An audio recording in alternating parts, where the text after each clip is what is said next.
일단 오늘 블락킹과 논블락킹 IO에 대해서 발표를 받게 된 밀로입니다. 근데 저는 이제 좀 자바로 알아보는 블락킹, 논블락킹인데 이 개념 자체는 다른 언어에서도 쓰일 수 있는 개념이라서 이제 좀 이해하기 쉽게 자바 코드를 사용했다 정도로만 알아두시면 되고, 저번 주에 제가 블락킹 IO에 대해서 발표를 했기 때문에 블락킹 IO는 간단하게만 보고 넘어가도록 하겠습니다. 일단 이제 목차는 이렇게 멀티플렉싱 기반 서브는 없어요 지금.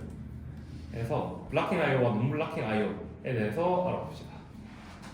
일단 간단하게 블락킹 IO와 논블락킹 IO에 대해서 알아보고 블락킹 IO는 간단하게 넘어갈 거예요. 블락킹 IO의 특징은, 블락킹의 특징은 요청한 작업이 완료될 때까지 응답을 기다리고 있는 거예요. 작업들이 기다리고 있는 거고, 이 작업 완료까지 스레드가 블락이 되고 아니 거기에는 다른 작업들이 침투하지 못합니다. 그리고 직관적이고 구현이 아주 단순해요. 그래서 저희가 보통 쓰는 자바에 다른 처리를 해주지 않는다면 뭐 이렇게 작동을 합니다. 근데 이제 논블락킹의 특징은 요청 결과와 관계없이 즉시 응답을 리턴해주고 작업이 완료되면 다시 작업값을 주는 거예요. 자, 이게 무슨 소리인지 이해하신 분이 있나요? 요청 결과 없이 즉시 리턴? 뭘 리턴해주는 거지? 라고 하는데 이건 이제 다 좀 이따가 논블락킹 설명할 때 해드리겠습니다. 그리고 자원을 효율적으로 사용할 수 있다라는 장점이 있어요.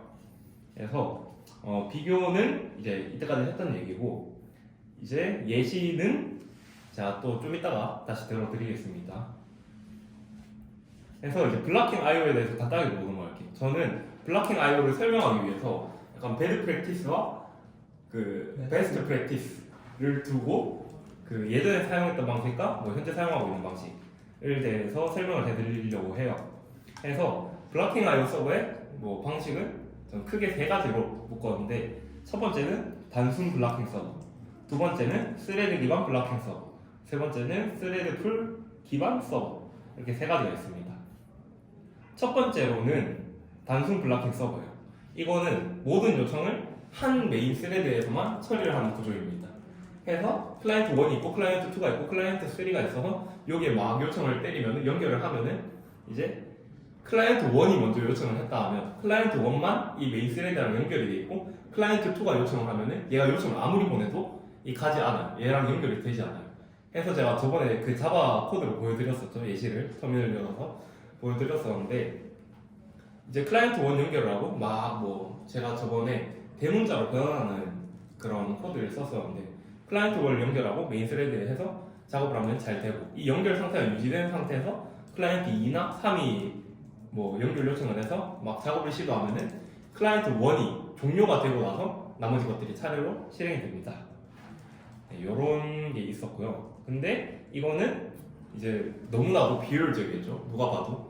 해서 배드 프랙티스, 안 좋은 예였습니다. 그리고 다음으로 스레드 기반 블락킹 서버라는 게 생겨요. 그래서 다중 클라이언트 접속 처리를 위해서 그냥 스레드를 여러 개 만들어서 각각의 클라이언트와 연결을 해줘버리는 거예요. 이러면은 이제 요런 구조가 생기겠죠. 클라이언트마다 스레드 한 개씩을 가지고 이제 뭐 연결을 하고, 이제 이 커넥션이 필요가 없다 하면 클라이언트 3 연결이 만약에 종료되면 스레드 3도 그냥 지워지고 그 유휴 상태에 들어가고 그렇게 되는 거거든요. 근데 이렇게 됐을 때 문제점이 어떤 게 있을까요? 네, 문제점이 이제 커넥션 수가 많아질수록 뭐 서버 충돌이나 메모리 부족, 메모리 당연히 너무 부족해지겠죠. 막 100만 명 이렇게 써버리면 100만 개 스레드 이거 못해요. 그래서 이제 요청이 증가하면 선형적으로 서버에 부하가 다 걸려버립니다. 그래서 이거는 배드 프랙티스. 네, 그래서 다음으로 저희가 좀 이제 알만한 용어가 또 나오는데, 스레드 풀이라는 서버가 있어요. 이거는 미리 생성된 스레드를 재사용하는 거예요. 그래서 요청당 스레드를 생성했던 비용이 제거가 되고, 스레드를 미리 만들어 놓고 이제 동시 실행 스레드 수에 제한을 걸어버리는 거예요. 그래서 그걸 누가 관리하냐? 여기서 보면 스레드 풀이라는 게 중간에서 그냥 관리를 해버려요. 해서 이제 막 작업 요청이 들어오면은 스레드 풀에 막 착착착착착착 작업 캡처로 쌓이다가 얘가 쉬고 있는 스레드한테 막 작업을 던져요. 작업을 던지면은 이제 스레드가 이제 일을 효율적으로 처리할 수 있다 해서 뭐 노는 스레드 없이 딱 필요한 스레드만 처리할 수 있다라는 장점이 있습니다. 해서 성능 최적화가 되고 그리고 동시 스레드 수를 제한하기 때문에 안정성이 있어요. 그 이제 저희 스레드 부하를 예상이 가능하다. 최대 부하. 그리고 관리에 용이하다. 스레드 생명 주기 자동 관리해주기 때문에 작업 큐를 통해서 부하 관리를 착착 해주기 때문에 그래서 좋다. 근데 이거의 문제점이 뭐냐? 이제 동시 접속 가능한 사용자가 뭐 스레드 풀에 지정한 스레드 수에 의존하기 때문에 이제 이 스레드의 숫자를 이제 뭐 늘리거나 유동적으로 하려면 또 전에 발생했던 문제가 발생하고 약간 요런 느낌. 그리고 과사용은 어느 정도 방지되지만 이제 스레드 풀이 가득 차면 또 유효 스레드가 나올 때까지 새 커넥션이 못 들어가겠죠. 그래서 막 자급표에 막 쌓이는데 큐가 만땅이 되면 이제 스레드 풀을 크기가 늘리거나 뭐 자바 힙이 허용하는 최대한도까지 늘려야 되는데 이 방식은 또 문제가 있어요. 뭐 크기 증가의 문제점으로 GC의 관점에서는 이제 GC는 한 번씩 스탑 더 월드를 해서 이제 모든 스레드가 잠시 동안 멈추는데 이게 힙 크기가 크면 클수록 이 감지 컬렉션에 너무 많은 비용을 써버리게 돼요. 그래서 이게 장애로 이어질 수 있다. 그리고 컨텍스트 스위칭 관점에서도 뭐 CPU 자원이 적어진다. 작업에 사용할 CPU 자원이 점점 적어진다. 이게 커지면 이런 게 있습니다. 그래서 이제 이거는 베스트 프랙티스지만 이거를 더 보완하기 위해 나온 게 논블락킹 IO입니다. 논블락킹 IO는 뭐냐? 요청 결과와 관계없이 즉시 리턴을 해주는 거예요. 그래서 작업 완료 여부는 나중에 별도로 확인을 합니다. 이게 뭐냐? 저희는 지금까지 만약에 카페가 있다고 하면 막 여기 계산대 및 커피 머신 이렇게 있고 이게 1번이 있고 이게 2번이 있고 이게 3번이 있고 고객이 있으면 뭐 요렇게 가고 대충 이런 방식을 사용했다면 이제 비동기 방식에서는 이 계산대 및 커피 머신 한 개가 있어도 이 스레드가 한 개가 있어도 여기서 이 사용자 1, 2, 3 있으면 여기 하면 차례대로 뭐 진동벨 줘서 진동벨 주고 해서 작업이 완료되면 진동벨로 알려주고 이렇게 하는 방식 해서 요청 결과가 관계없이 즉시 리턴하는 거는 약간 이제 그 진동벨 같은 거고 완료되면은 별도로 확인을 알려준다 이런 식으로 이해를 하시면 됩니다. 그래서 이게 그러면은 이 스레드 풀이랑 비슷한 것 같은데 다른 점이 뭘까요?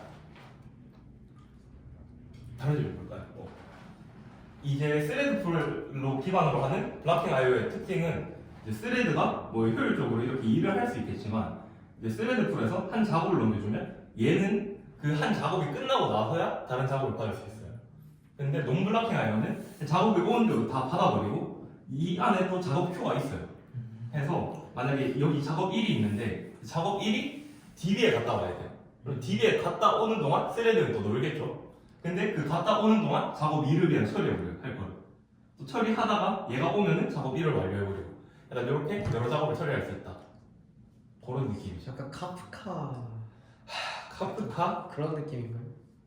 제가 카프카를 잘 몰라서 대용량 처리 약간 네, 대용량 처리에 적합하다. 계속 받아놓고 일단 작업 큐에서 할 일하고 일단 받는 건 계속 받고 맞습니다. 약간 근데 제가 카프카에 대한 이해가 깊지 않아서 그래서 이제 실현을 못 하겠네요. 알겠습니다. 네. 그래서 이제 그런 특징이 있다. 그래서 원래 문제점은 이제 동기 방식의 문제점이 뭐였냐? 다시 짚고 가면 메모리의 비효율이 발생했어요. 그리고 동기의 문제점은 뭐냐? 이게 중간에 JVM 버퍼가 껴서 데이터가 들어오면 데이터를 복사하고 그 복사한 데이터를 전달하고 이런 방식을 사용해요. 동기식에서는. 근데 이게 고질적인 문제라서 뭐 따로 해결을 그때는 할 수가 없었다고 하네요. 그리고 리소스 비효율성. 제가 이때까지 말했던 메모리가 블락킹돼서 CPU 자원이 낭비가 발생하고 GC 오버헤드가 발생하고 이런 비효율성이 있었다. 그래서 비동기 처리가 나왔다. 해서 이제 나온 게 자바의 NIO. 자바 1.4에서 도입 때 새로운 IO API인데 이제 이게 자바네? 그럼 나 안 들어. 약간 이런 느낌이 아니라 그 다른 뭐 자바스크립트나 파이썬이나 뭐 이런 데서 C나 이런 데서도 다 비슷한 기능을 하는 애들이 있다고 합니다. 그래서 여기 주요 컴포넌트는 다음과 같아요. 사실 3번은 약간 최적화와 관련된 건데 일단 채널이 있어서 데이터 입출력 통로가 있고 버퍼가 있어서 데이터를 담는 컨테이너 있어요. 그리고 셀렉터는 이벤트 모니터링 도구인데 이건 나중에 좀 설명해드리겠습니다. 그래서 바이트 버퍼부터 보면 데이터를 갖고 있는 컨테이너, 이 스레드가 있다면 해당 작업에 대한 필요한 데이터들을 담아두는 공간이라고 생각하면 됩니다. 그리고 다음으로 채널이라고 있는데 이제 데이터를 읽고 쓸 수 있는 통로입니다. 그래서 전통적인 I/O에는 그 단방향으로 그냥 뭐 데이터를 전송하는 뭐 읽기나 쓰기만 가능한 그런 단방향으로 할 수 있는 통로가 있었다고 하면은 이제 비동기에서는 채널이 있어서 그 양방향으로 오고 가고 할 수 있는 통로가 생겼다고 합니다. NIO에서. 그리고 셀렉터는 조금만 더 있다가 설명을 하겠습니다. 아니다, 지금 하겠습니다. 자, 여러 채널을 하나의 스레드에서 관리하는 건데 이제 스레드는 이벤트가 발생할 때만 작업하고 나머지는 대기한다. 이제 이 셀렉터는 하나의 스레드에 하나의 셀렉터가 있어요. 해서 이제 만약에 이 작업에 대한 순서를 관리해 주는 거예요.